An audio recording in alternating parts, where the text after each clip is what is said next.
Two said no. Reelectionist Senators Poe and Binay pulled asunder from their fellow winning senators during their proclamation on May 22nd with one simple, unexpected gesture.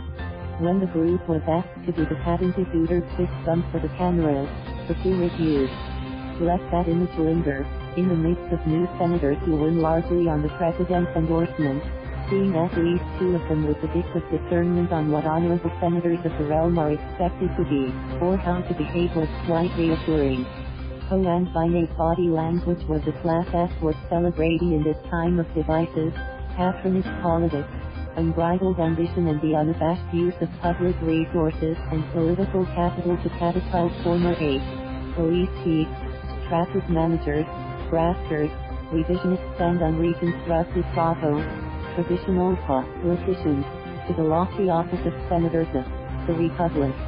The close gesture spoke volumes for the independence of the institution they represent, and it did not go noticed. It was, in fact, quickly turned into a meme, a testament to citizens expecting their senators to honor their office and not abase themselves as mere peons in the game of politics. That message was a stark contrast to the speech of the election topnotcher, Cynthia Villar, who profusely thanked President Duterte and his daughter Sara, mayor of Davao City, for the administration's late victory at the polls. Those oblivious remarks seem to forget that the fealty of these leaders is to each and every Filipino voter who elected them to office in the first place. While it is not the senator's job to block the president's policies, neither is it their task to blindly support and follow him, as former longtime aide, Bong Go and former police chief Jovito Salonga have so proclaimed during their campaign. The Constitution has mandated a system of checks and balances to ensure accountability and to safeguard the public interest.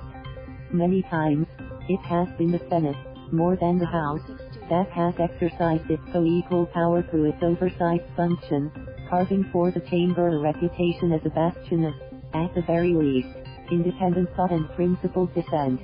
It was the Senate in 1991, or to be precise the magnificent 12 of 23 senators, who voted to end the presence of United States military bases in the country, winning the nation's sovereignty and freedom from a century of United States subjugation. It was the bravery and independence of the 12 senators led by then Senate President Jovito Salonga, who went against the pressure and wishes of the Cory Aquino administration to retain the United States bases that led the country on an irreversible new course. More recently, the Senate was the chamber where the impeachment proceedings against the President and the Chief Justice were undertaken, with senators asked to fulfill their task as judges to remove the highest officials of the land who were shown to have betrayed the public trust. This is yet another task that requires the highest degree of independence and moral strength. The Senate has undertaken investigations of corruption in the highest ranks of government, such as the alleged Japan payoffs to members of the President's family, or the misuse of hundreds of millions worth of fertilizer funds, and many more.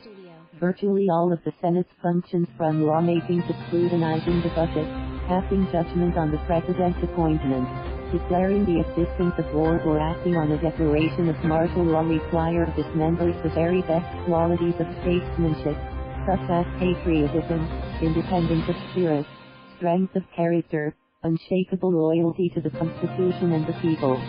This early, even as the incoming Senate had to publicly disavow being the rubber stamp of Malacanang, its new members had no qualms adopting the Duterte fist symbol as their very first public gesture in office.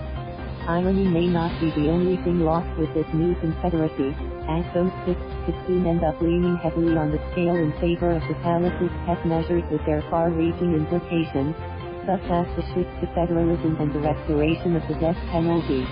One can only hope their high mission will still dawn on the new senators and goad them to go beyond personal ambition, political expediency and uncritical loyalty to work for a Senate beholden to no one.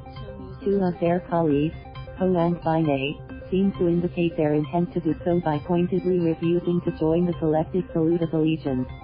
Thumbs up to them. Thank you for watching. Please subscribe.